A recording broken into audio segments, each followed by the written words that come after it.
It's Monday, October 7th, 2019. Coming up on Roland Martin Unfiltered, the impact of the Civil Rights Act of 1866. Of course, Byron Allen is suing Comcast.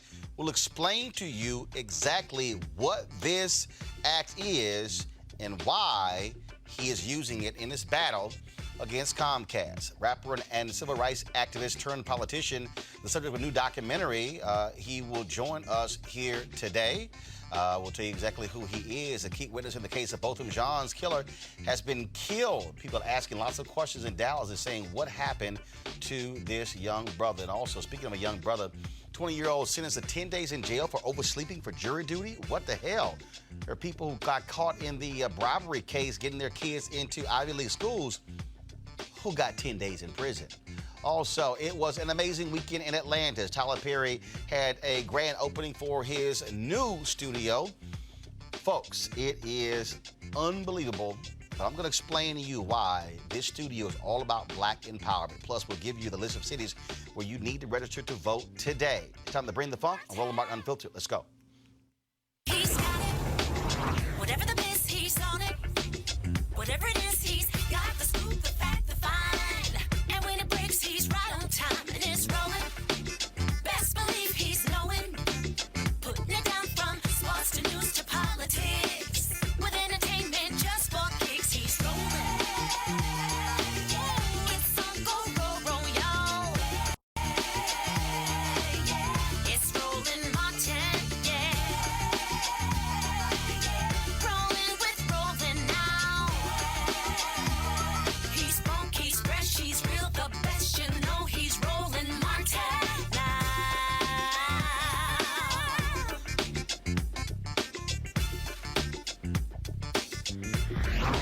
Martin.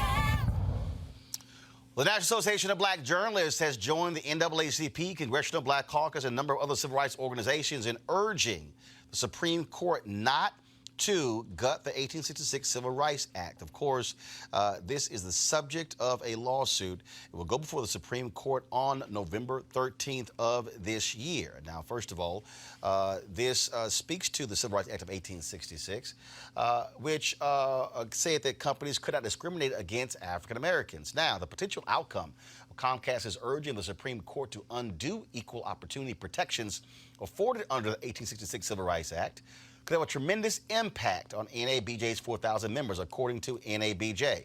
All right, folks, if we can actually pull up the actual statement, please pull it up. And obviously, for disclosure, I'm Vice President Digital on the board of National Association of Black Journalists, and so was one of the folks who participated in sending out this particular statement. Now, this is, of course, critically important because, again, as I said, on November 13th, the Supreme Court is going to hear this portion of the lawsuit of the lawsuit that Byron Allen has actually filed against Comcast. So let me actually read you the NABJ statement that was sent out. Guys, if y'all have it there, you need to pull it up on your end.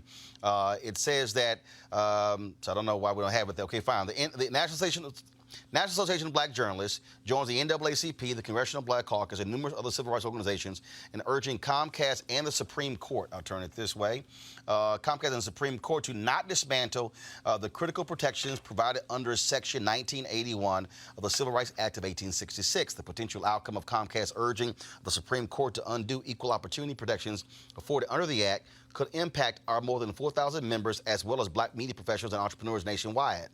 At issue is the filing of a brief asking the courts to require a minority plaintiff to provide proof that the denial of a contract, property ownership, or job opportunity is 100% based on race. For example, a company's decision to not award a contract or a job to an African American or any person of color could be 99% based on a reason of race and only 1% based on a lack of sufficient experience in the industry.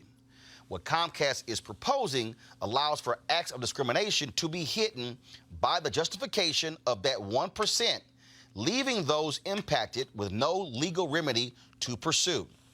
Even if the motive of the Comcast filing is isolated to defending itself in one court case, the profound and widespread lasting impact will be devastating to minority entrepreneurs and aspiring entrepreneurs.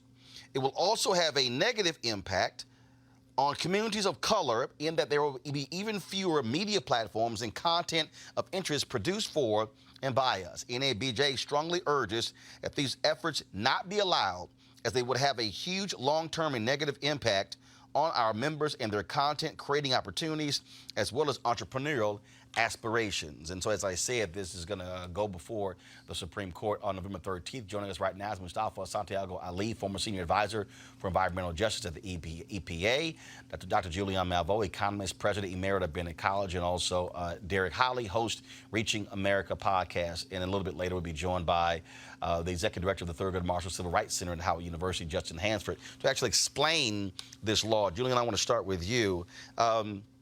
So first of all, for the people out there who do quite understand, the Supreme Court is not ruling on Byron Allen's lawsuit. Right. They're only ruling on this particular aspect here, which Comcast appealed. He filed a lawsuit against AT&T, against Charter and Comcast. Those other two settle the lawsuits, put his networks. What he is saying is that that Comcast is blocking, using race, blocking the placing of his networks on their systems. They fired back saying, wait a minute, we put other black networks on our systems, and so your argument makes no sense. But by taking this to the Supreme Court, what's also interesting here is that the Department of Justice under Trump, they have sided with Comcast, and Comcast has done something that I can't recall anybody doing. I can't remember when anyone ever allowed this. They are going to allow the Department of Justice 10 of their 30 minutes to argue before the Supreme Court. I can't remember a private company, even though they're publicly traded, suing and saying, allowing the Department of Justice to actually give them a third of their time, the amount of precious time argued before the Supreme Court. They're giving 10 to the Department of Justice to argue on their behalf. But let's look at the context of this administration. Let's look at what this Department of Justice has done around affirmative action. Let's look at what 45 has said about African-American people. Let's look at who we have on the Supreme Court, these new justices, Gorsuch and Kavanaugh, and their positions on affirmative action. This is very ironic, Roland. This week is Med Week, Minority Enterprise Development Week. I just came from Philly, where I keynoted their opening. And my theme was that economic entrepreneurship is a revolutionary act. And it's a revolutionary act because we're not supposed to do that. We're supposed to just slither away and let folks do this. This is wrong. It's beyond wrong. And it has reverberations beyond Byron Allen. It really does speak to the ability for black folks to participate in the economy and for black folk to be treated fairly. That notion that you have to show it's 100%, nothing is ever 100%. But what we ought to be able to do is go back to the Croson case where people talking about pattern and practice. In other words, if black folks are 12% of the population, we get 2% of your contracts. What's up with that? Especially if we're in the industry. So, you know, if African Americans, we represent 12% of the population, how many black-owned channels has Comcast let on there? Mustafa, what's quite interesting about this, again, to see the DOJ step in the way they are. But also what you have happening here is the fact that it was, you know, the legal precedent or the strategy of Byron Allen to use the 1866 Civil Rights Act as the basis for the lawsuit. And he's been able to fund this thing all the way through, which is also different. Do you believe, if the Supreme Court rules against Comcast in his favor, your thoughts about what that would mean for other African Americans when it comes to trying to break into these industries and then who are being frozen out? Yeah, well, we first should probably just start with the fact that the Trump administration continues to put their thumb on the scales and lead it toward those who they want to see to be successful. I mean, the effect of this is actually going to be less African Americans having the opportunity to be in this space, less jobs, less ability to frame out our narrative. All these various things are a part of this. So I see it as a very negative thing for our communities. Derek, here's what I find to be interesting. So you have Donald Trump, they had the little Black Leadership Summit, little rally at the White House last week. And Trump is always talking about how he's helped the blacks, talks about the unemployment. This is an African American who recently did a deal with Sinclair, very conservative when it came to buying the regional sports networks. Trump was always talking about business. Was talking about, helping black folks. I'm still trying to find the evidence of that. But now they're siding with Comcast. And again, if the Supreme Court rules in Comcast's favor, that would mean that if you wanted to sue a company, 100% of the reason would have to be your race.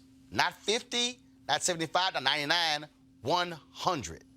That's a hurdle that I agree. It's an impossible hurdle. It's impossible. And so, but I look at it, because like I said, it is an impossible hurdle to handle and to try to overcome. But at the same time, I'm just wondering, I do wonder why the DOJ has anything to do with this and how that even be. But also go back to, Roland, what we talked about last week, just when, Comcast is still arguing that, we've let other black programming on and we've allowed other networks to be established on Comcast. And Comcast owns Universal, which is NBC and all these programs, all these stations, that kind of thing. So I'm trying to figure out, again, we go back to is it content with Byron or is it something else? And so that's what I'm wondering, because they've done it before. And for it to get all the way to this point, I'm just wondering what else has happened that they won't allow him on this network. Well, I'll tell you what else has happened. This is a white male ego game. They do not like the way that Byron Allen has come at them.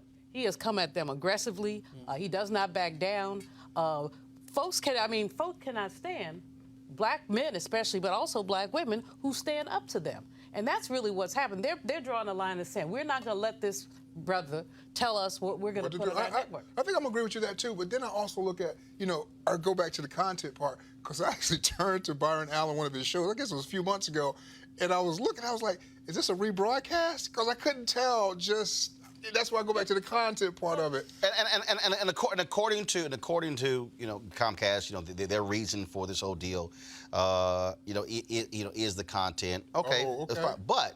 But again, though, taking this thing now to the Supreme Court, this could now completely change. Again, you're establishing legal precedent. Sure. Yeah. By being able to say it's 100%. Guys, let me know when our guest is there. That's why I wanted the guest to walk us through that.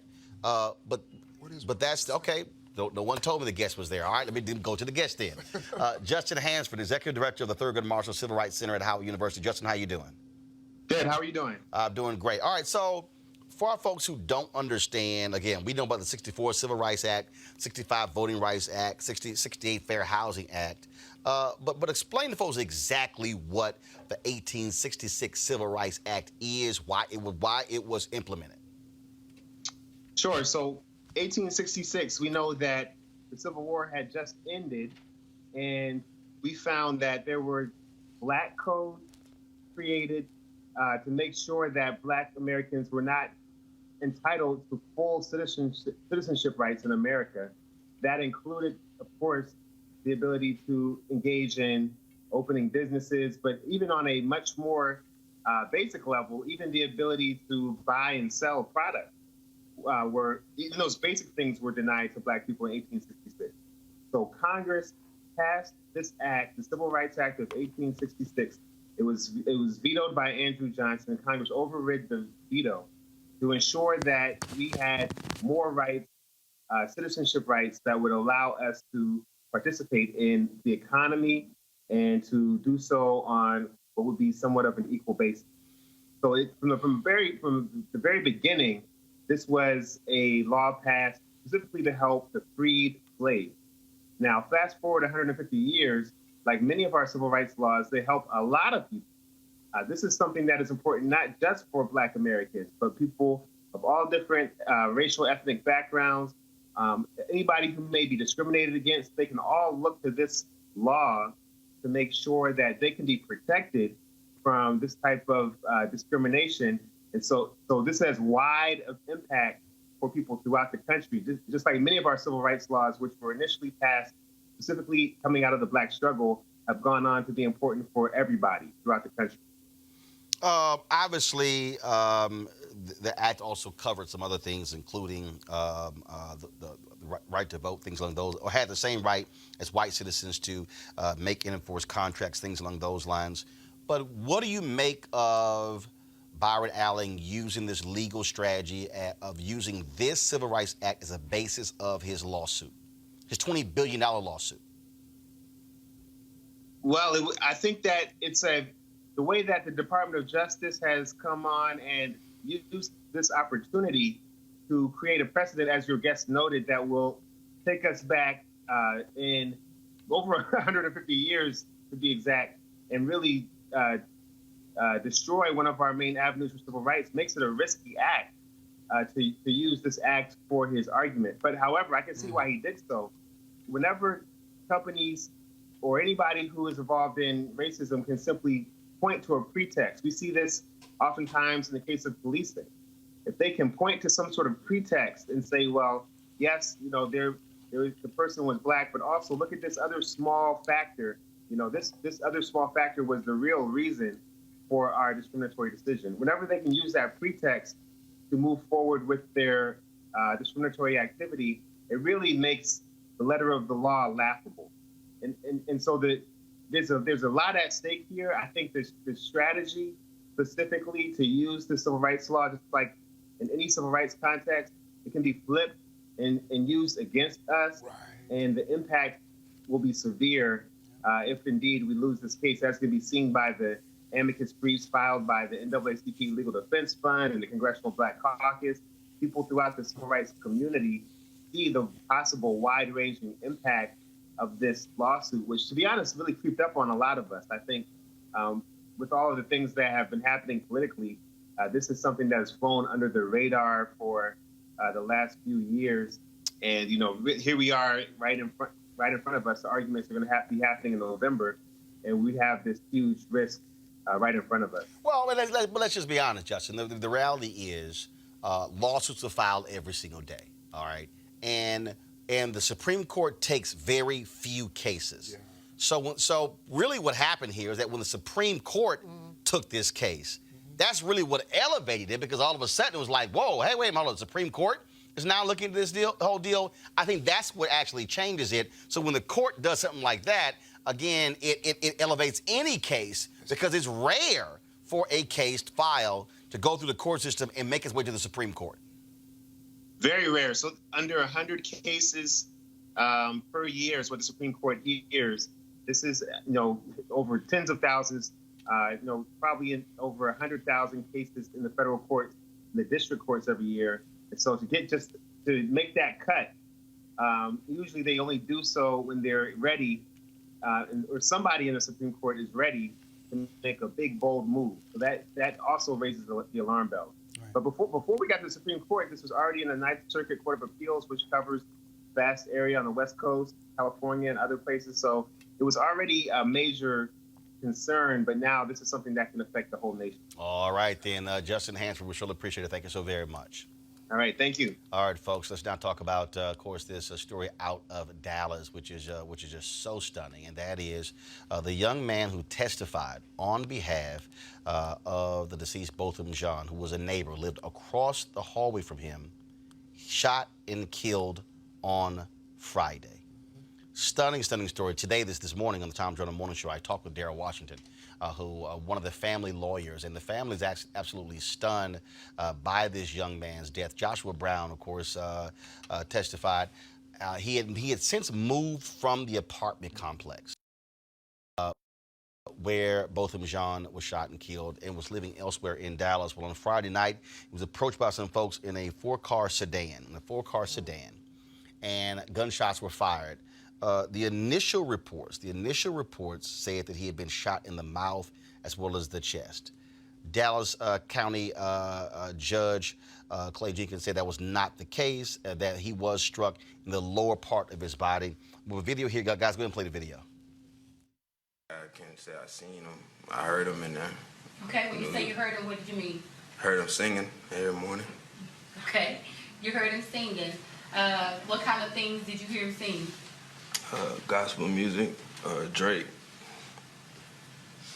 And your door is directly across the hall from where Mr. John's apartment was, correct? Yes, ma'am. And so in the mornings, were you inside in your apartment when you heard Mr. John? Again, that's Joshua testifying, and he was the one who was shot and killed on Friday. Now the NAACP Legal Defense Fund, they're calling for an independent investigation into his death. There's no suspect or motive thus far. Also, a $100,000 reward put up by Wall Street financier Bill Perkins has been put up, and so that's where it currently stands on Crime Stoppers. They also have a $5,000 reward. If there's any information regarding this case, you can call Detective Jacob White at 214-671-3690. You can also email Jacob White at jacob.white@dallascityhall.com. The case number is 202-433-2019. Again, the case number is 202-433-2019. Bill Perkins, he is the author and the CEO of Breeza Max Holdings consulting firm, and he's offering a $100,000 reward.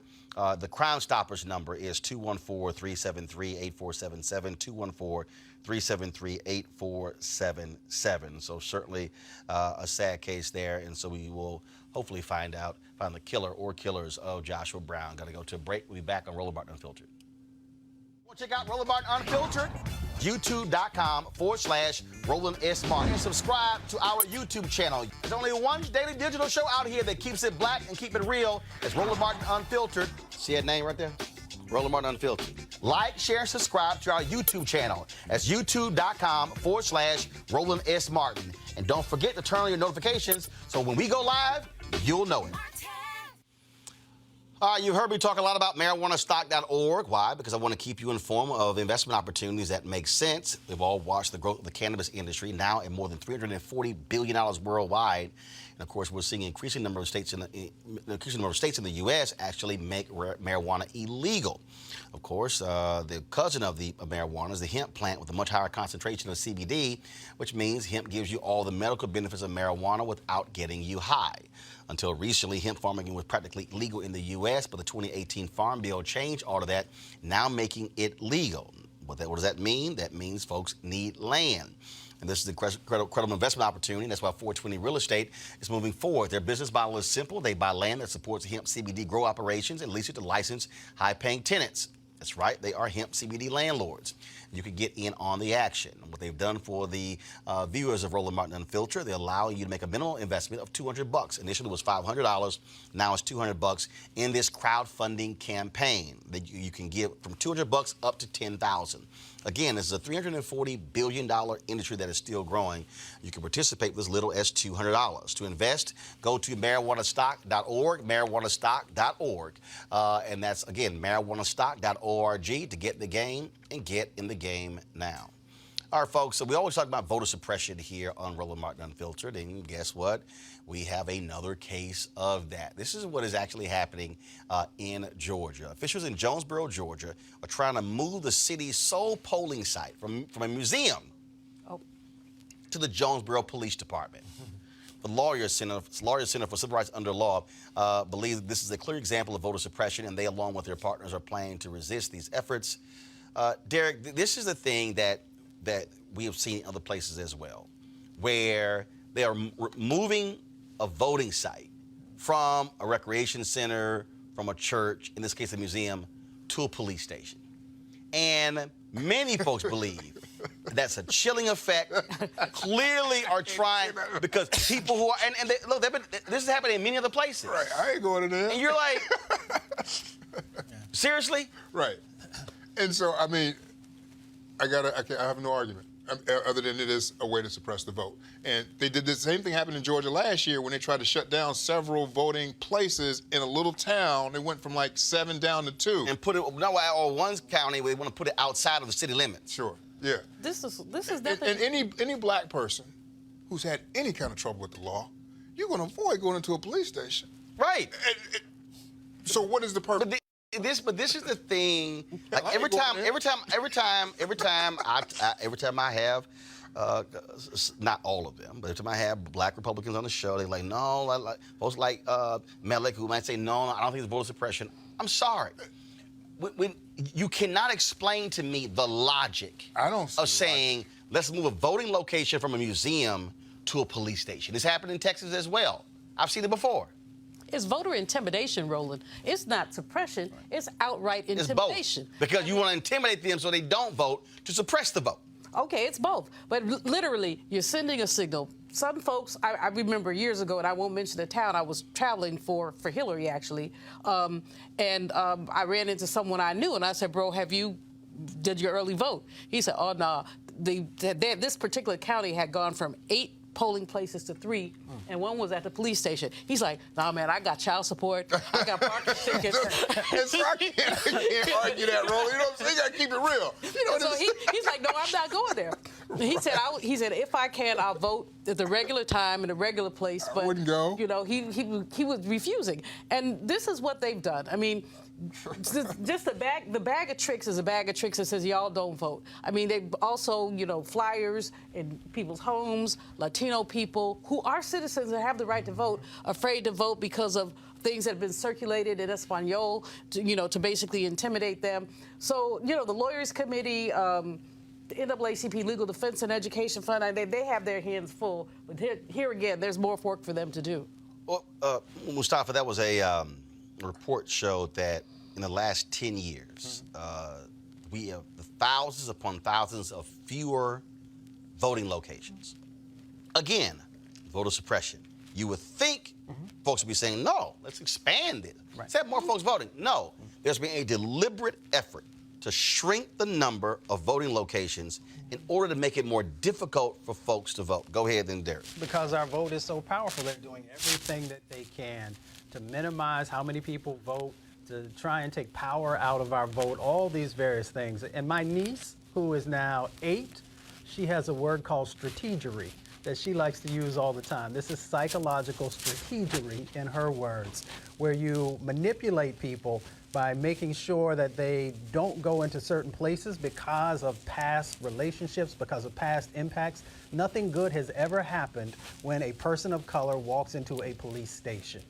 So she would say that this is psychological strategery. So if somebody who's 8 years old gets it, then everybody else should get it. But I would say, conversely, though, where you look at Maryland, where they just passed legislation where it's going to allow people to register and vote on the same day. So it looks like you are expanding it in that regard. No. No. Maryland's a blue state. Democrats, Republicans have been fighting that. In fact, but it passed. No. Let me walk you through. In the state of Maine. In the state of Maine. They've had I got it. What I'm saying is they had same-day voter registration in Maine. The Republican legislature goes, oh, we don't need that. Got rid of it. Voters said, we didn't ask y'all to do that. Came back 2 years later, put it on the ballot, and it passed by more than 65%. We see other examples where Republicans have fought same-day voter registration. Trump has spoken against that, saying, oh, no, that's fraud. And so in these places where folks have been saying, no, we should be expanding the opportunities. Like, for instance, it makes no sense that you're not automatically registered when you turn 18. It is illogical. Then you had Republicans in Ohio who went a step further. This case went to the Supreme Court, and the voter lost. A white guy sued them.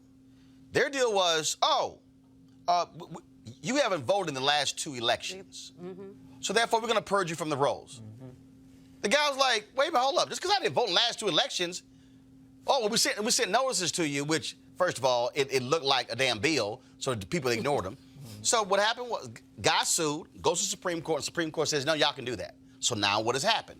States all across the country are now purging voter rolls. So you got people who are registered to vote who go, wait a minute, I didn't vote, now you're purging me? That's how convoluted the system is. And the problem that you have is, I'll give another example. In Wisconsin, how they are gerrymandering districts.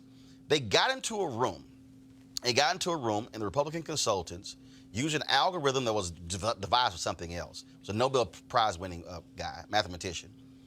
And they gerrymandered the districts, called each Republican in, they had to sign a statement swearing they would not reveal any of this information, and they showed how they can parse these districts. And so that's why in Wisconsin, Democrats could win 55% of all votes and then still lose the seats when there. So the tricks that are being played with the voting is actually being led in this country by the Republican Party. I disagree, because I've seen the gerrymandering happen straight in Maryland. I had census contracts. Hold on, that was one congressional seat. There was several congressional that was one. seats. What you're speaking of was a lawsuit. We've covered it. That was one. It I'm happened talking in about Maryland whole states. during the census. Oh, no. I had that Right, contract. that was one congressional district. It was a couple of different congressional districts, Roland. 'Cause I'm talking about. I had the what contract with the census. what I'm trying to walk you through is, okay, Maryland. Show me where else Democrats have done that. I think it's happened. I can't point to another state. Okay, I'm here's just what I pointing can. to Maryland Here's right what I can now. point you to about Okay. Republicans: Texas, Georgia, North Carolina, Pennsylvania, Ohio. So gerrymandering, Tennessee. So gerrymandering only takes place in one state by Republicans. No. Is that what you're saying? What I'm saying to you, Republican Party, by design, the guy. The Democrats only did it in one state. No. is what you're saying? What I'm walking through out of the two parties, which party is consistently fully embracing voter suppression, voter intimidation, and hardcore political gerrymandering. In fact, I'm agreeing with you on the voter suppression part about the police thing, but some of the other arguments about voter suppression, I can't get with you on. Let me jump well, in there's a on guy something. named Mike Hoffler. He's dead. He's got Tom Hoffler. He's dead. And the only reason we know this, praise the Lord, him and his daughter did not get along. But when he died, she went to his home and discovered she was looking for something else, and then discovered his computer. And what we now know from his secret files, this guy was the master Republican gerrymandering. He had, and when they got sued, even with the census deal, they claimed, oh, no, it's not about race. In his hard drive, it was all about race. We only know this because she got the hard drive. Republicans are suing to keep this guy's notes private. They're trying to claim attorney-client privilege when this was the guy who was hired by multiple Republicans in states all across the country to come in, to gerrymander the districts, and to also do voter suppression. This guy literally, he was dying, and he said, I'm going to work up until my death to frustrate them when it comes to political gerrymandering. His name is Tom Hoffler. Folks, go to the New Yorker, and you can read this story. Matter of fact, go to my iPad, folks. This is the headline, September 6, 2019. The secret files of the master of modern Republican gerrymandering. Democrats have gerrymandered, but Republicans have taken this thing to a whole different level, and not in one state or two, nationwide. Julianne, I'll go to my next story. You have to look at the economic piece of this in terms of reducing the number of polling places. Some people do not have transportation, do not have automobiles. The other thing is the class bias, which is intersected with race, in terms of who gets to take Tuesday off. I mean, some people they're on an hourly. They don't get to take Tuesday off. Those of us who are professional, whatever, we can take whatever off we want to. So there is an economic anti-working class bias to the way that they're closing these polling places. And we have to pay attention to that, too. All the things about voter suppression, but the closing of polling places in one county, Mississippi, people have to drive almost 40 miles. Yeah, go to my iPad, please. This is a story from Reuters. Went out in Georgia last Southern U.S. states have closed 1,200 polling places in recent years. This was a report that was released by the Leadership Conference on Civil and Human Rights that laid out, and if y'all want to, go to the website democracydiverted.org, democracydiverted.org, which lays out exactly what they did. And then they started, of course, and then we talk about, again, the games being played. Remember, in 2012, in Ohio, in Republican-led districts, Republican-led counties, they increased voting hours. Democratic counties, they decreased it. The Obama campaign sued Ohio, and Secretary of State had to admit, yeah, that was kind of unfair, Republican Secretary of State, but he had to get sued. They lost in court because they were sitting here playing games with the voting hours. All I'm simply saying is, if we say that voting is supposedly democratic, fine, stop blocking it. Stop shutting down polling locations. Stop moving them to police departments. Unfortunately, the Republican Party is real good at that because, to your point, they are absolutely, and they ain't just targeting black people. I keep telling all these white folks out here, especially these young white kids. In Wisconsin, 2012, a county clerk said she moved an early voting location off of a college campus because too many students were voting Democratic. She moved it to a far place in the corner, far place in the county. They had a small parking lot because she wanted to make it hard for folks to vote. Hell, she was on record. That, to me, is a fundamental problem. And so, Strategery. we know what's going on here. All right, y'all got to go to a break. When we come back, more Roland Martin Unfiltered. You want to support Roland Martin Unfiltered? Be sure to join our Bring the Funk fan club. Every dollar that you give to us supports our daily digital show. There's only one daily digital show out here that keeps it black and keep it real as Roland Martin Unfiltered. Support the Roland Martin Unfiltered daily digital show by going to RolandMartinUnfiltered.com. Our goal is to get 20,000 of our fans contributing $50 each for the whole year. You can make this possible. RolandMartinUnfiltered.com.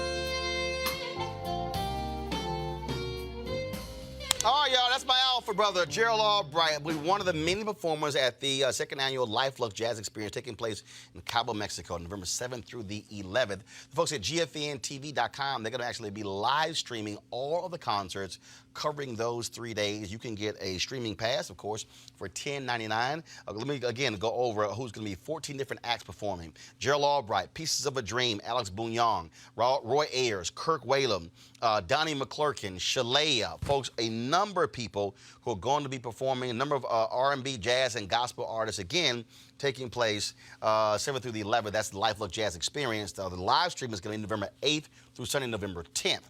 If you want to actually sign up, go to GFNTV.com, GFNTV.com, to sign up for the live stream. If you actually want to go with us to Cabo, go to LifeLuxeJazz.com, LifeLuxeJazz.com, LifeLuxeJazz.com. Package is still available. But if you can't afford that, you can definitely, of course, get the live stream for $10.99, covering you for 3 days. It's going to be an amazing time. I'll be broadcasting Roland Martin Unfiltered there Thursday and Friday. So we're looking forward to you, if you do go, being part of that experience. And, of course, you'll be able to see the show right here as well. And so, again, be sure to get the live streaming pass for $10.99. Go to GFNTV.com. All right, folks, there's a new documentary airing on MTV in the future that looks at the life of Bruce Franks. Now, he was a prominent activist who was elected to the Missouri House of Representatives in 2016. And he won re-election in 2018. Well, this summer, he announced that he would be resigning from the legislature to focus on his mental health and family, and more recently said he'll be moving away from St. Louis. Here's a clip from that documentary.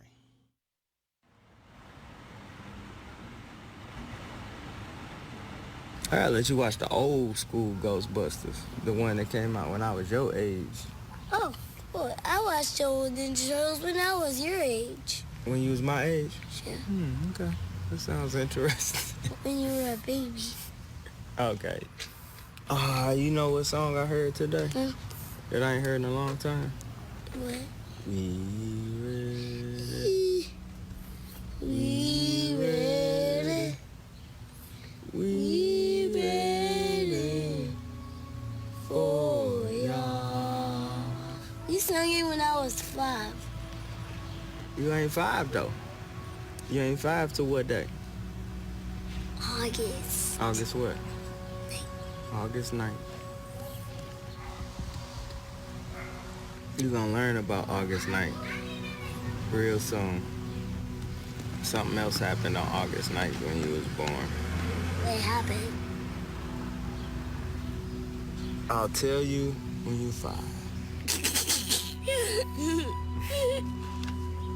On August 9th. On August 9th. On August the 9th, 18-year-old Michael Brown was gunned down by a white police officer in Ferguson, Missouri. Ferguson has been in turmoil after a white police officer shot dead an unarmed black teenager. If we don't get it, shut it down. If we don't get it, shut it down. If we don't get it, shut it down. If we don't get it, turn down. We do this for Mike Brown. Turn up. There's not really a conscious political voice in battle rap. It's a way to reach people. It is, man. I'm about to make a political move in my city. I'm about to run for state representative. Remember, I'm the one that went from being pepper sprayed and tear gas to being sworn in.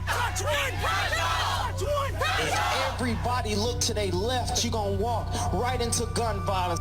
On my day. I do that I was born in the United States. Congratulations.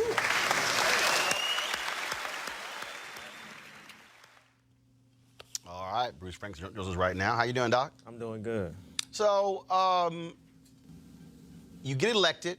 Folks are excited. They're talking about your youth. They're talking about someone from who's an activist now going to the public space. But when was that point where you said, I can't stay here? It started in 2018, right around August 19th, 20th. My best friend was killed. I've been through a lot of gun violence, but that was, like, he was the closest person to me. When he was killed, as well as other things that I was going through in life, in November, my godson was killed at 16 due to gun violence. And just the weight of being a representative, in a Black poor community, right? And having that weight on your shoulders. It's like everybody hypes you up to run and they want you to run and they're excited when you win, but nobody tells you about a lot of these other things, the mental strain and a lot of the stuff you're gonna go through. And so I had got to the point where I fought through it, starting to recognize like my mental health, depression, anxiety I was going through. And, to be quite honest, even in December of 2018, suicide. And fought through that and decided to go back when session started in January. And when I started back, when I got there, I was like, you know what, I don't even want to be here. Did you have any of that prior to running? Or did it really come about after you got elected? And was it that you were not fully understanding of all that it went into? Because the reality is, when you get elected to office, it's not a 5-day-a-week job. No. It's 7 days a week. Yeah, 24 hours a day. If you truly doing the right thing and you're there for the people. But you're right. I've been going through this for 26 years. I just didn't know. My brother was killed in 1991. When I was 6 years old, he was 9. And so going through this string of funerals and gun violence and being from this community and these things that you are taught that are normal, but it took me till I was 34, 33 to realize that everything I went through for the last 20-some years ain't normal. So I was able to now identify that, oh, this is anxiety, this is depression, this is suicidal thoughts, this is PTSD, Well, the reason it's interesting you say that, Jason Kander, of course, who was Secretary of State in Missouri, almost upset Roy Blount, was running for mayor of Kansas City and dropped out. Yep. And he announced it was because of PTSD. He served in Afghanistan he was an Army intelligence officer. And people were even shocked by that. But he said, no, I got to step out because he was still dealing with the PTSD of what he experienced in Afghanistan. Absolutely. You say he's a friend of yours? So Jason, y'all discussed this? Yeah, so Jason is a person who, Jason and Stephen Weber and I, who was the kind of leader of the Democratic Party for a couple years before he stepped down, we would have these conversations. And Jason Kander is one who's always kind of been open about PTSD, and he was really open at this point where he's talking about stepping back. So he's one of the people that I actually talked to. But he came from a different aspect of it. You've been to war, so we have a lot of veterans that deal with PTSD. So it don't matter if you're a veteran dealing with PTSD that come from a war, or you're a Black kid from a community fighting a war you didn't sign up for. And that's the thing that I don't think people truly understand. I spent 6 years in Chicago, and when you have conversations, it's always a trip being here. And I've been at the White House at the table with Trump, and people bring up Chicago, and people always want to throw Chicago up. But I got to walk people through, because I tell them all the time, I said, look, I was born and raised in Houston, and I'm trying to think it may have been maybe when I was in high school, I first experienced a classmate dying. And when I was in college, that was a guy who was our church and our youth group, shot in the head, who was killed. You're not dealing with folks who've experienced 10, 15, 20 deaths before they got to high school. And we're talking about, they should be able to go to school, be able to learn.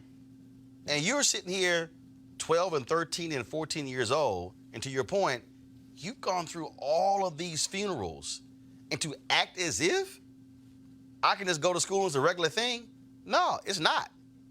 Yeah, especially when it comes to the black community, because it's such a stigma on depression and anxiety. Yes. And, you know, I've heard before where parents told their kids, you can't be depressed. You're too young to be depressed. My brother died when I was 6 years old. My godfather died 8 months later. My uncle died 8 months later. At this point in my life, I've been over 200 funerals. Most of those resulting in gun violence. Most of those being periods. You know, I had 200? Yes, 200. Between 2015 and 2015 and 16, I had lost almost 24 kids that I mentored in the St. Louis area. And that's within a 12 to 18 month span. I've been in rooms and I've talked to room full of white folks that haven't been to 15 funerals in their whole life, and they 60, 70 years old. And so to think that this is such a, you know, this is just such far-fetched to believe that our young people today are going through anxiety and depression. And, you know, it's real. And we got to get real about the conversation, because far too long we've said, oh, just be strong. Oh, just keep going. Oh, just keep moving. And I just felt like I've been a strong person this time because my grandma was strong, my mama was strong, you know, everybody was strong. And now I understand that, it's time to get some help. Sure. Derek. Mental health in the black community. I wrote an op-ed in the Huffington Post. It's time to start talking about mental health in the black community, because like he said, it's been so taboo. And for black men, we've been told, you can't cry, you be tough, you know, just pray about it. And so, yeah, just pray about it. And that's what we've been taught. Meanwhile, our counterparts, white people, they go get help for their mental health issues. But this is where, and Bruce, I want you to come in here, but this is the thing, though, that, and you're right, this is what we also have to understand. I keep making the point that this discussion about gun deaths goes back to economics. This discussion about mental health goes back to economics. Sure does. The reality is, if you're white and you got insurance, there you go. You go get help. Yes, you can get help. But the reality is, we had to go to the pastor, because that's all we had. And so part of this thing is, when we're discussing, like every time these people want to talk about Chicago, I said, if you do not want to talk about the economics of Chicago or St. Louis or Ferguson or New Orleans, then you don't want to talk about gun control. Go ahead. If we can't condemn these things unless we condemn the environment that brings it, right? Yeah. So if you talk about gun violence, right?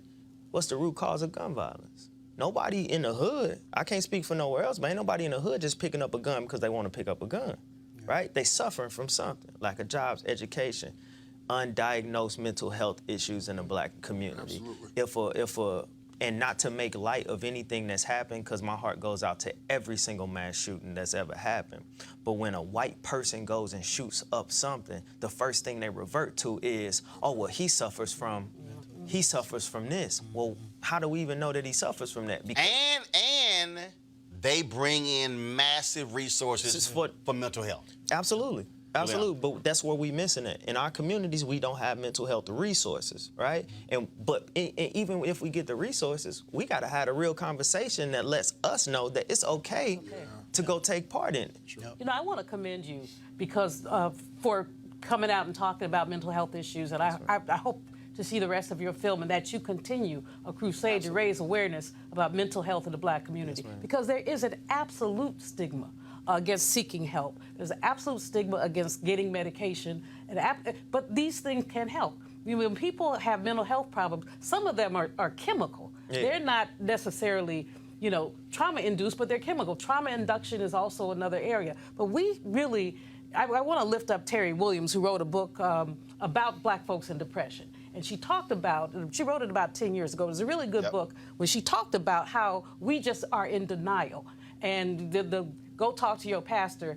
Roland, you're right, there may not be any other resources, but on the other hand, if your pastor is not a licensed counselor and cannot prescribe meds, he ain't gonna do anything for you but hold your hand and say a prayer, which is not ineffective, but it's not a solution. But it's also owning up to, again,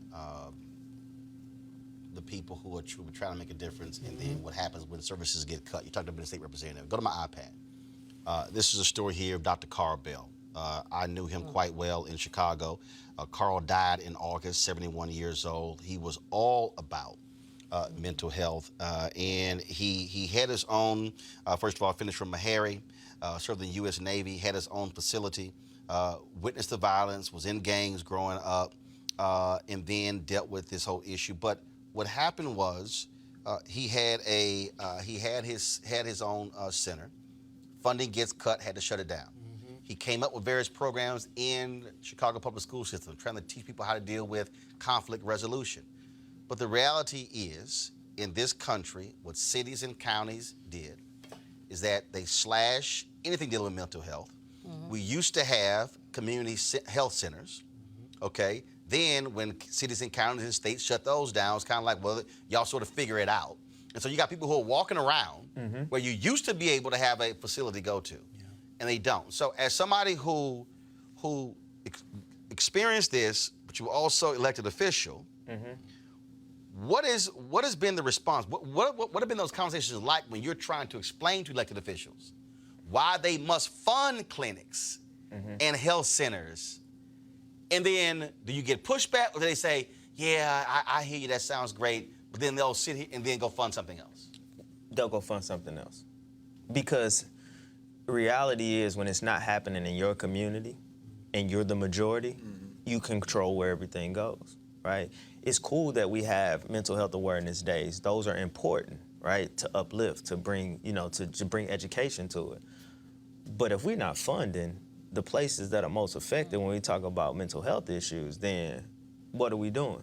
And that's another part of being in the legislature, where it's like, all right, I'm going back home. When I get home, I hear a gunshot. I live in the hood. I used to live in the hood in St. Louis, right? I hear a gunshot. I ain't your regular elected official. I'm running over there because I know this is probably one of these kids that I done mentored, that I talk to every day. So I'm over here compressing the womb and waiting till the ambulance get there, right? Talking to the entire community, like, all right, well, what needs to happen? All right, we need better education, we need more programs, we need this over, we need to fund summer jobs, cool.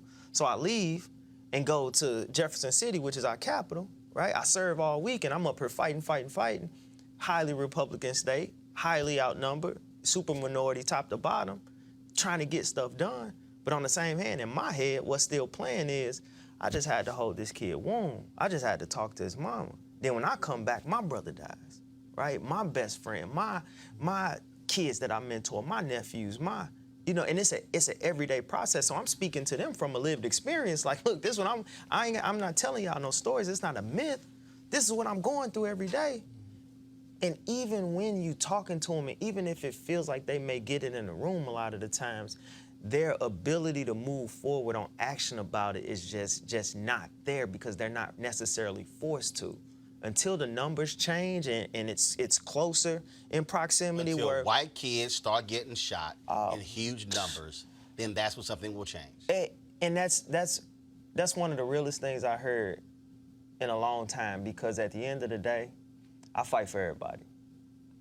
But I fight for those who look like me first. And when you talk about this issue of gun violence, which ties right into mental health issues and undiagnosed mental health issues, I hear so much talk about banning these guns. I hear so much talk about these other mass shootings that's happened, and those are atrocities, they're tragedies, absolutely. But when you highlight those and you forget about the black folks in the black communities that go through gun violence each and every day, you're taking away our voices. You're taking away our need for mental health resources. Because when you parade him to the front, when y'all take him out of here safe as can be, even though he done killed all these people, the first thing you're gonna say is, you know what? Well, he got bullied. He suffered from anxiety. He suffered from depression. And that's not okay. No, it's not. Yeah. Mustafa. And we don't know if they got a mental problem. Mustafa. First, I just want to, I wish I could get up and this mic wasn't on just to give you a hug, because I know how important self-care is. I just came back from St. Louis last night, and while I was there, I slid over to Ferguson for a second. I had conversations, and it reminded me of the work that I did in Southeast Washington, where some of the young brothers who we were running through programs, they was getting their lives together. They'd be standing on their porch and just catch a cab. And you're like, all this is just put on everybody. And the thing is, there's a numbness that comes through that situation. Absolutely. Yeah, and you're just like, okay, so I just got to be hard all the time. Yeah. I can't tell anybody about what's going on, and it just starts to eat away at you. And then that's why we have all these diseases that continue to pop up, hypertension, heart disease, all these things they want to put on top of us and say it's our diet. If you're living in a war zone all the time, you don't never get a chance to breathe. Yeah. So I applaud you for the self-care and for you taking a step back and reevaluating how do we best address these issues. Absolutely. And how do we make sure that we're educating people about our vote and using our vote to actually get the right people in office. And also, and that last thing you said, brother, was so incredibly important.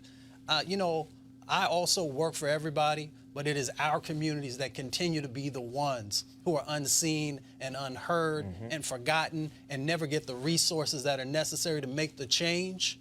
So I just give the utmost respect to you for what you have done. Appreciate you, brother.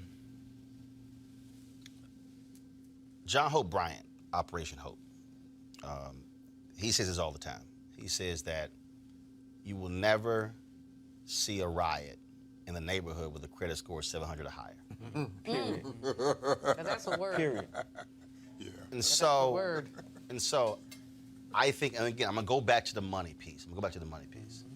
I think every time when people want to yell Chicago, I think our response has to be, where are the jobs? Where's the home ownership? Because again, I think about where I grew up, Clinton Park in Houston. I can remember standing on the portion of our street. Look, we had 2-parent households with older black folks who took care of their yards, everything like that. But I could stand on the porch and remember seeing the FBI and the Houston Police Department taking down a crack house. I saw those things. But the difference is, in my house, you had mom and dad with a job. Brother that lived across the street, Mr. Jordan, he was working. Folks next door work. Folks do not want to deal with the economic calamity that is existing in these places. And to your point, yes, when you see a young girl in Atlanta who's sleeping and a bullet comes through the house and kills her while she's in bed. When you think about, again, when you're seeing these young black folks at Clark Atlanta, opening of school as a shooting, luckily no one was killed, but again, you're like, I'm not trying to send my kid to school. And that's leaving places going to Atlanta. You said you're leaving. How tough is that? A place that's home for you. Most of us want to go back home. So I'm gonna be all the way real with you, Roland. It was a little easier than I thought it was gonna be. The hardest thing is family. Right. Right. Family. My district. I fought so hard to get that seat. We fought hard. But knowing that the district is in good hands, knowing that it ain't amount of miles in the world that's gonna take me from my kids and my family, and understanding that I'm important, I'm needed, I'm necessary, and whatever I need to do to make sure that I'm okay and my self-care is at 100%, then that's what I need to do. So when I made the decision to actually leave, it was a little easier than I thought it was gonna be, but it's been one of the best decisions that I've made. I got black folks who I know who have said they're not going back to Chicago. Matter of fact, Chicago had the second highest concentration of African Americans outside of New York. Yeah. New York is 3.5. Chicago used to be around 1.3, 1.4 million. It's going to approach 800,000.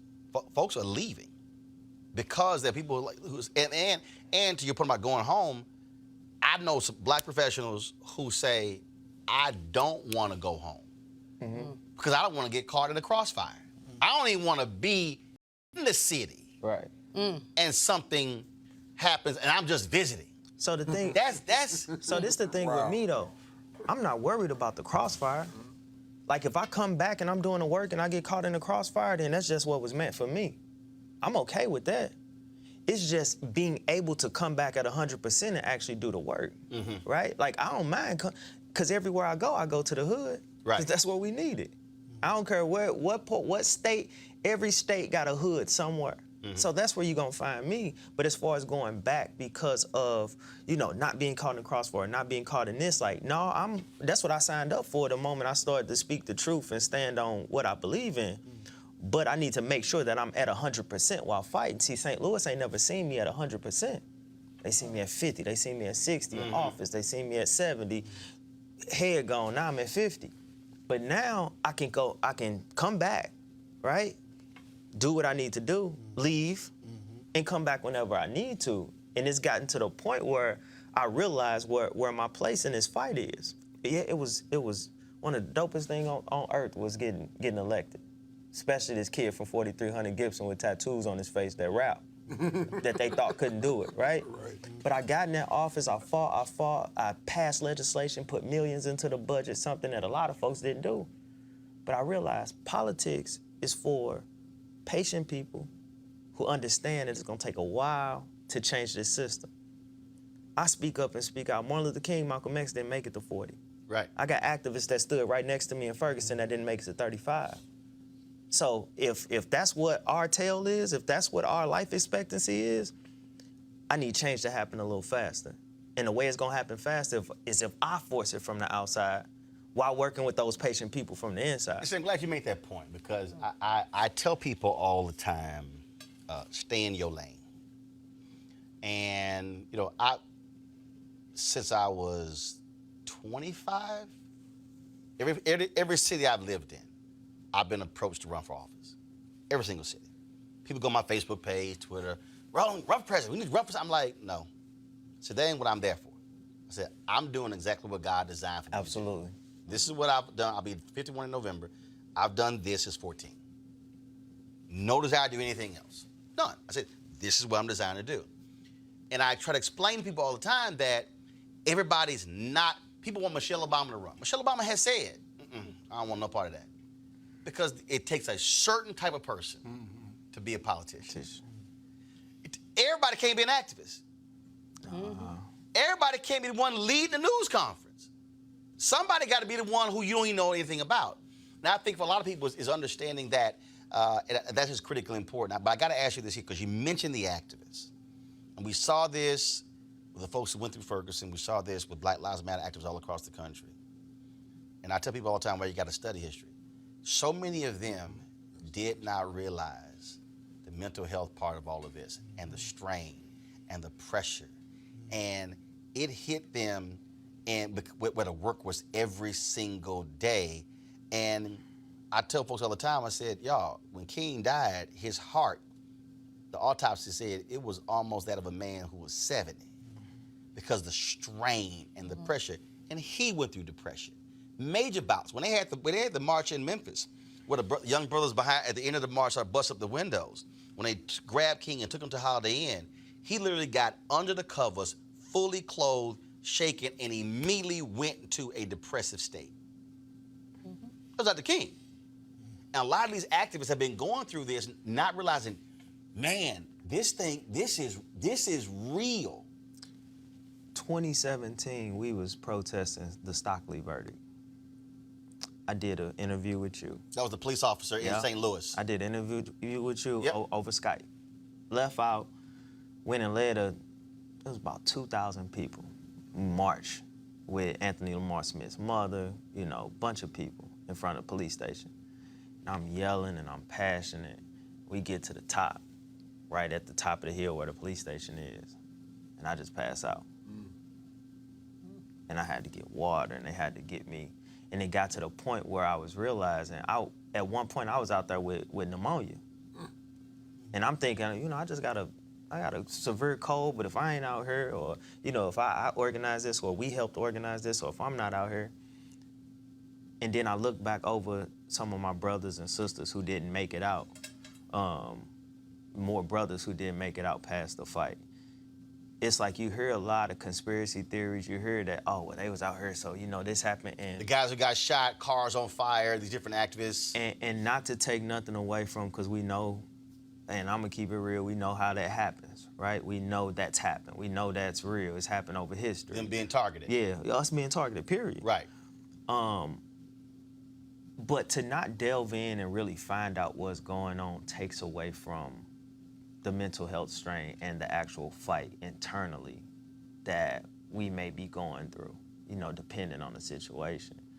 And you hit it right on the head when it comes to us as activists, and I could just speak for those who I got pepper sprayed, tear gas with. That was a full-time job, 14 hours a day that we wasn't getting paid for. We was out there off pure passion and a hope and a prayer, not understanding. Even when we was out there in Ferguson, after Michael Brown was killed, a lot of us didn't know what we was doing out there, but we figured it out. But unfortunately, nobody came up before and said, hey, look, self-care, take care of yourself. Hey, take your time back. And now it's like I look at a lot of things that we've been through and then those who ain't here, and I realize, you know what, I am important. And in order to fight, I gotta be here. Before I go, Julian, as you were sitting there talking about that, I remembered Harry Belafonte's book, his memoir. He talked about when he sent Fannie Lou Hamer and several other activists to Africa for vacation.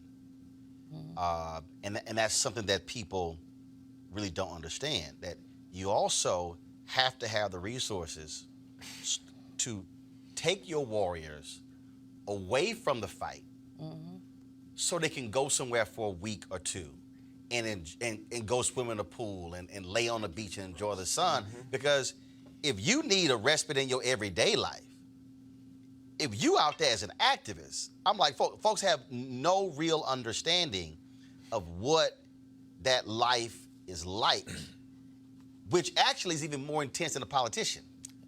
So just imagine being a politician and an activist at the same time. I'm in office, elected, but when Stockley popped off, I was still elected. I'm organizing these protests. I'm helping organize, not by myself, but we organizing these protests. We blocking the highway. I'm getting locked up. I'm getting it from the Republicans because I'm getting locked up and I shouldn't be out here protesting. And I'm getting it from this community, and then I come back to my. You talk about a strain to go back and serve in that house and deal with folks that want to present legislation to make protesting on the highway a felony simply because they got a colleague that's doing it now. You right.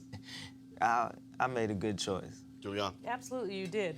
One of the things you mentioned when you talked about you had to be on top of the hill because while you were sick, because you felt no one else could do it. One of the really lessons for activists is to have rotating leadership. To make sure that the baton can be passed. I mean, to make sure that if someone isn't there, someone else is there to pick it up. And what we've often had is ego-centered leadership in the Black community that requires somebody to say, I've just got to be there all the time. The folks who don't give the props to the people who are propping them up. Because as Roland says, everybody should not be a leader. Some people don't want to be leaders. But those who are leaders need to understand compassion. Now, the other thing, Roland, I want to mention quickly, the economics is at the bottom of this. Income numbers came out beginning of September.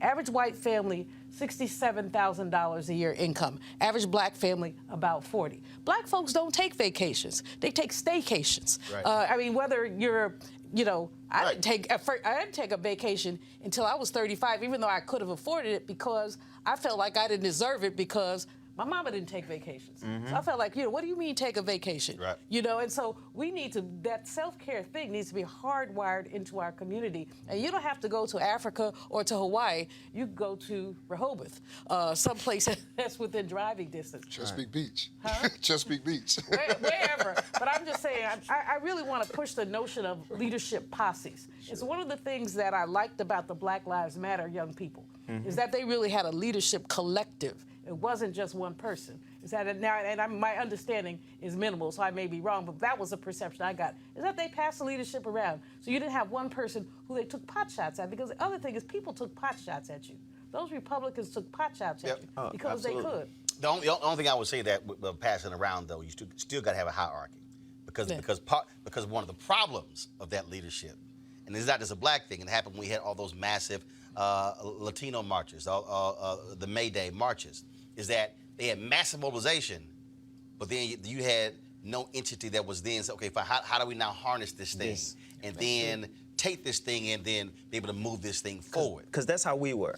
Like we had leaders. Like all of us were leaders, right? But I was in the forefront because I was the elected official. I was the one that was talking to the news. And I told them, let me take the death threats. And everybody got them. A lot of folks got death threats. I mean, no matter who you were in the movement, but they calling my office, right? They sending me emails, so we can track that. You know, we can make sure I'm cool. So let me take the brunt of that. So even if something happened to me, this still keep going. Right. You know, and like you said, a lot of movements get centered as far as ego, and then you take out the leader, then you don't have a movement anymore. Yeah.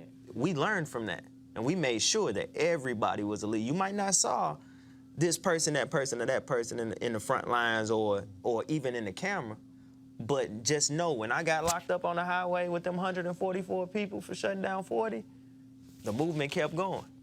You know, we kept organizing. But y'all had hierarchy and a plan. Oh, absolutely. Y'all went through all of that. Absolutely. I mean, unfortunately, I knew some of the groups that didn't, and so stuff was in sort of disarray. Occupation Wall Street was the same thing. They were like, no, like, we got no leader. I'm going, and you have no focus. It's all over the place. I got to ask you this here. So when you, what was it like what was like that moment for you when you got away, when you got away from St. Louis and you stepped away? Did you go, damn, I don't know what this even feels like? So I said something that I made a Facebook post, and it's gonna tie into everything, but I made a Facebook post and I said, you never know how racist the place you live is until you go live somewhere else. Mm-hmm. You don't understand how toxic it is until you go live somewhere else. I was realizing that where I live now, I've been there for 2 months. I probably heard sirens twice. Where are you now? He don't tell him, and he should. No, that's Oh, you can't tell? That's why I didn't ask. Oh, gotcha.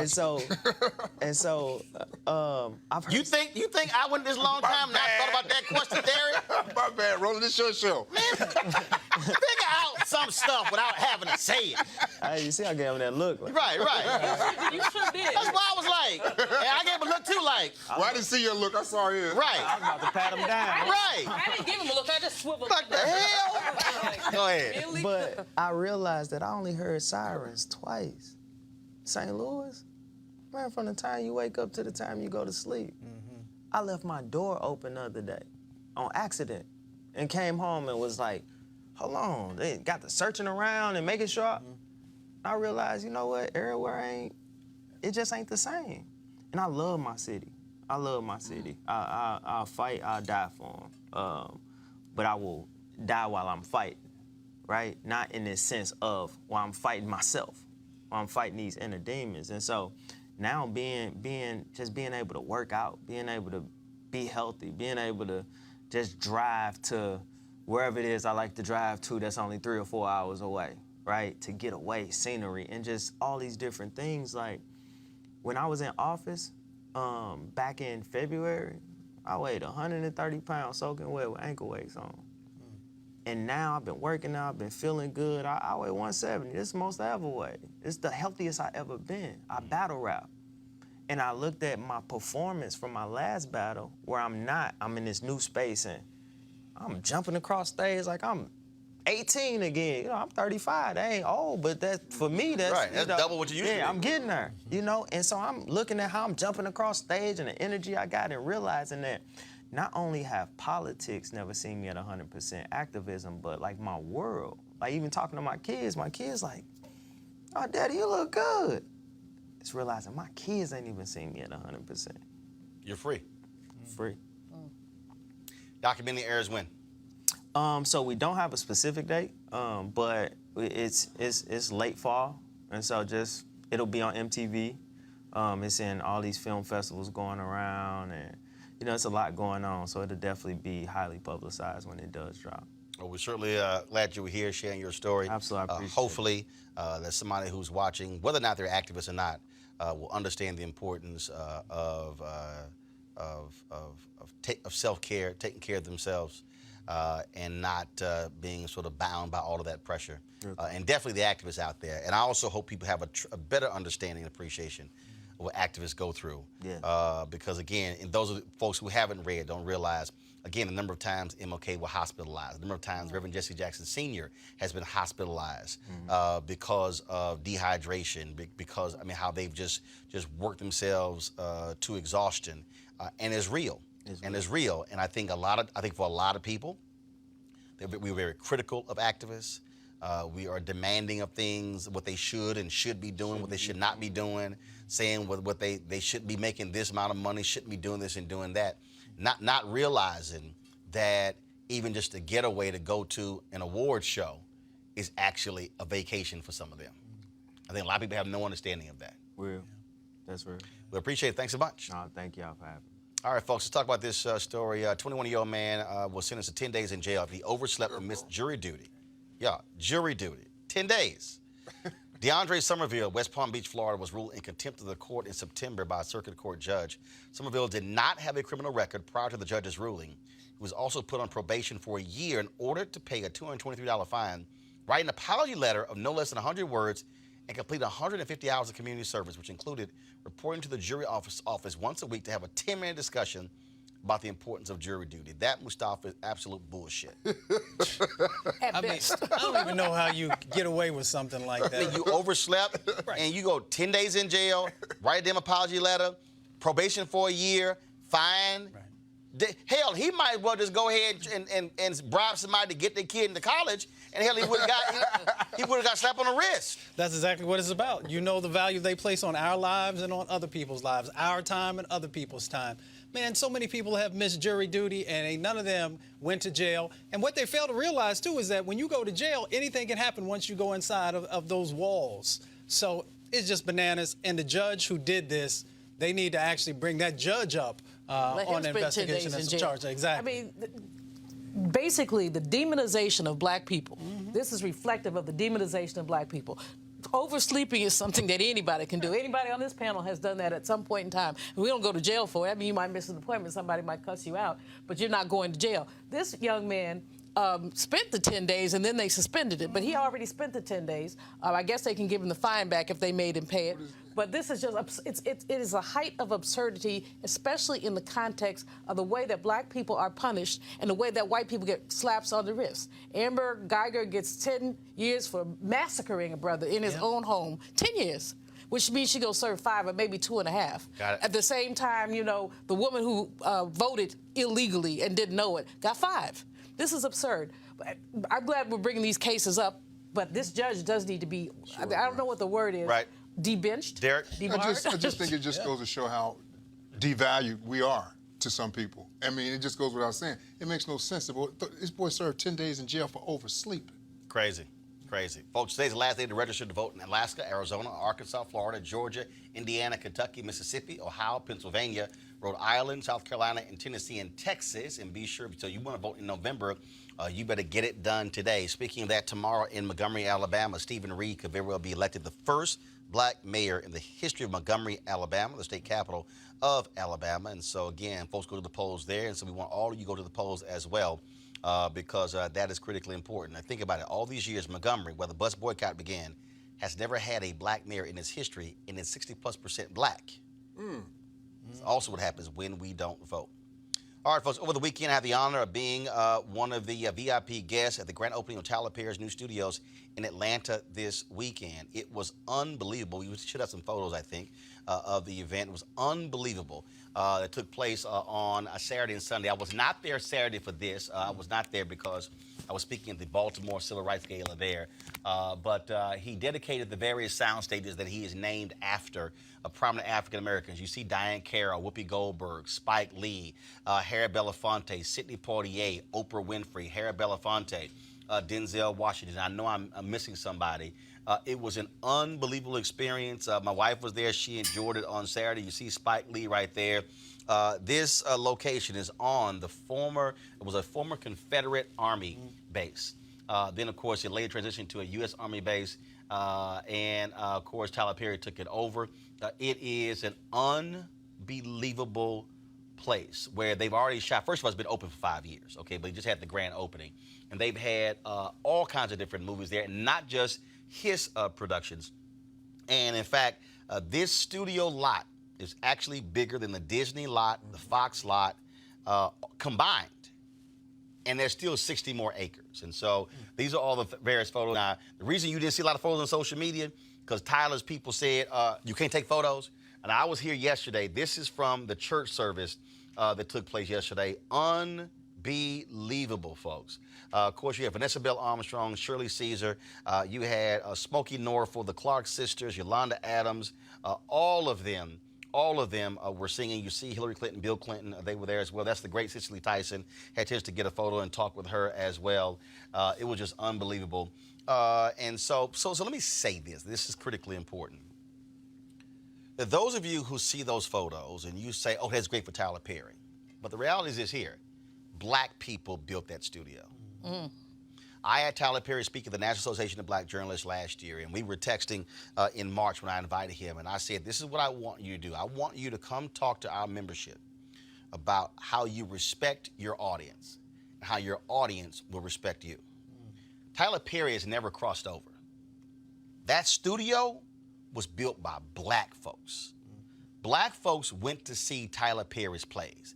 I don't give a damn if you don't like Tyler Perry's Medea plays. I don't care if you don't like his movies. The reality is that black consumers, that's how he was able to do what he's been able to do. Television shows, the movies, the stage plays. He is targeting a black audience. And he said this at the BET Awards. He said that when people were talking about Oscars so white, he said, I'm not interested in sitting at their table. He said, y'all can go do that. I'm going build my own table. He put that on Facebook and Twitter as well in his Instagram page when he said he just celebrated his own table. Why am I saying that? It's because there are a whole bunch of us who love to talk about crossing over. People said after TV One ended my show, man, you're going to go to MSNBC? Go back to CNN? No. Why? Because I'm going to create my own show and build my own show and then turn that and build my own network. Yeah, man, but we need you here. No. Because see, here's what we have to understand. He now controls his destiny. He's employing his own people. He's also providing opportunities. In Bishop Jake's sermon yesterday, he talked about how when you create a platform, you're actually creating a pathway for others to be able to live their dreams. When I think about the black folks who you now see on cable television, who came through Washington Watch on TV One, who came through News One Now on TV One, I can take this thing back further. The black folks who I put on blackamericaweb.com when I ran it, that was all using the platform to be able to elevate other folks. And that's what Tyler Perry has been able to do. This is the power of black economics, which means that we have to learn to fully respect our dollar. And for too many of us, we don't do that. Now, I said our dollar, not that person's $1,000, not that person's a million. Because see, here's what happens. We often will say, well, if the well-off black folks would do this. First of all, they are. They are. Yes, Robert Smith, the billionaire, paid the debt off of the Morehouse class. And it's probably going to number some $40 million. And there's people who would say, well, Oprah should do the same, not realizing that Oprah put more than 200 brothers through Morehouse College. Paid for the full education. She didn't do one grand gesture. What are you willing to do? And Black Panther made $248 million his first weekend. I put this on Instagram. I said, imagine if every black person who went to see Black Panther would give the equivalent of 2 movie tickets to their favorite HBCU. Y'all, it's right there on my Instagram page. People, man, what you talking about? That can't change nothing. What $20 gonna do? I said, the same $20 from you, and you is how Black Panther made $248 million. Hello. Everybody didn't go out and rent a studio and say, come watch it for free. Collective dollars creates economic opportunities. And so as you watch these photos, as you see the videos that are gonna come out of this amazing experience, you're probably gonna be saying, wow, Tyler Perry spent millions of dollars. Do understand, that's a $250 million studio that he built. Not from a white investor. He didn't partner with Disney or Fox or any of those networks. He built. There was a video that was also shown when they were creating that. At the center of that studio, they cut a hole in the center, and he placed a Bible in that hole, and then they covered it up. Because this is a black man who lived in his car, who was homeless in New Orleans, who, when he did his first play, nobody showed up, but he didn't give up. So I'm saying all of that because when we sit back and criticize, oh, his movie isn't this, and it isn't that, do understand what they also did? He created his own Hollywood Walk of Fame for the black people who he gave a shot. That he gave a shot. He said it. Taraji Henson now gets her full fee because he was the first one who did it. No one. Idris Elba first played a gangster. Every movie role he got was a gangster, but it wasn't until he played a daddy in Tyler Perry's movie that he started getting different roles. I'm saying all of that because as black folks, we have got to stop playing this silly game of trying to have white validation. Hello. I got no disrespect if you are white or Asian, Latino, and then you appreciate what somebody does. But what I'm trying to say is when you believe that your stuff is less than. I'm going to close with this. I was on a panel in Cincinnati a couple of months ago, and the brother who was sitting next to me thought that he was speaking for me when he said, you know, this is what he said, y'all. We got to support Roland show, Roland Martin Unfiltered. He then said, the quality may not be as good as CNN's. I said, stop. I said, stop. It is. And the audience laughed like Derek is laughing right now. He literally did that, y'all. He literally said that. And I had to stop him. Because, see, what he was doing was mentally and psychologically saying that what I'm doing is actually less than. I had to stop him. I'm like, no, it's not. It's not less than. Quality is quality. Content is what matters. And so every single one of us should be celebrating Tyler Perry Studios. If you ever bought a ticket to a Tyler Perry play or movie or soundtrack or a T-shirt or a mug, you made Tyler Perry's studio possible. That is black excellence. It is the largest in history black-owned major studio. But I will be remiss if I did not mention that Tim Reed and Daphne Maxwell Reed opened their own studio in Virginia more than 20 years ago. This is not the first black studio. Oscar Micheaux had his own studios as well. So learn your history. But in terms of major studio this size, nobody black has ever done it. That's because of faith in your God, faith in yourself, and faith in black people. That's how it happened. So with that, congratulations, Tyler Perry. I got a chance to briefly speak to him yesterday, and he said, I got a bunch of people I got to speak to. He said, but I'm sure you're going to put these thoughts into a text and send it to me. I said, no. I said, I'm going to send it to you, but I chose to do this here because, folks, walking on those grounds, knowing full well that that used to be the grounds of a Confederate base that a black man now owns, yeah, that's called black power. It's called black excellence. And not a single person who was there, more than 1,000 folks, walked away, not blown away, and now thinking about how can I take my thing to the next level. But it requires you to, again, faith in your God, faith in yourself, and faith in your people. So for all the people out there who keep asking me, why am I doing this show? What are you doing next? Is to create something that's for our people, that's by our people. But we don't have to ask permission. I don't have to ask anybody, can I go cover a story? I ask myself. Tyler doesn't have to go ask anybody what kind of show to make because he can actually make it himself. So that should empower each one of you. If you want to support Roland Martin Unfiltered, do so by going to RolandMartinUnfiltered.com. Every dollar you give goes to support this show. This week, perfect example, Thursday, I'll be broadcasting from Atlanta. Reverend Joseph Lowry will be having his 98th birthday. One of our civil rights warriors. I will be there. I'll be hosting the program with We'll be broadcasting our show from there. Denver, I'll be there at the Potter's House, Denver, doing the show. And of course, we'll be live streaming my school choice is the Black Choice Town Hall there as well. And so you can pay, of course, via Square, PayPal, as well as Cash App to support what we do. And trust me, me and Tyler are talking. That's all I got to say. Holla!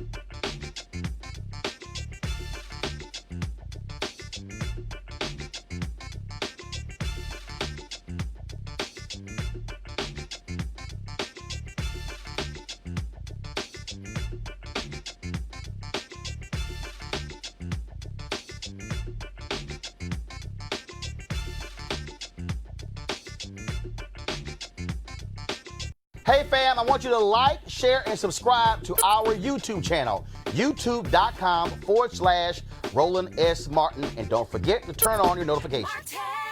You want to support Roland Martin Unfiltered? Be sure to join our Bring the Funk fan club. Every dollar that you give to us supports our daily digital show. There's only one daily digital show out here that keeps it black and keep it real as Roland Martin Unfiltered. Support the Roland Martin Unfiltered daily digital show by going to RolandMartinUnfiltered.com. Our goal is to get 20,000 of our fans contributing $50 each for the whole year. You can make this possible. RolandMartinUnfiltered.com.